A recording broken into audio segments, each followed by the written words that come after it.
ओम शांति। आज की मुरली 20 अप्रैल 2026 के मुख्य बिंदु।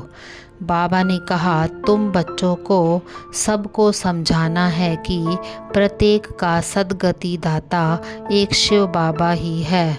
उनकी याद से ही तुम्हें स्वर्ग का वर्षा मिल सकता है। बाबा ने कहा, सबसे पहले तुम्हें स्वयं का कल्याण करना है, वर्षे के हकदार बनना है, फिर दूसरों को बाप का वर्षा दिलाना है।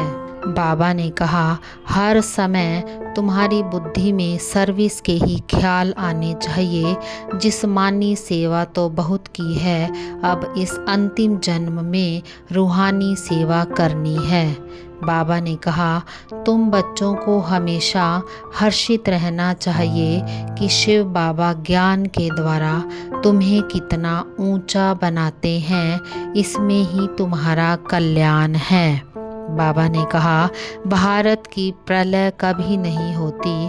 भारत तो अविनाशी खंड है, अंत समय में सिर्फ ट्रांसफ़र होता है। यह सब बातें तुम्हें बुद्धि में याद रखनी चाहिए। शिव बाबा कहते हैं कि मैं कलयुगी दुनिया को सतयुगी दुनिया में बदलने के लिए संगम युग में ही आता हूँ। बाबा ने कहा, इस बाप से तो तुम्हें एक ही प्रकार का वर्षा मिलता है, बेहद की बादशाही मिलती है, जिससे तुम बच्चे सदा निरोगी बनते हो।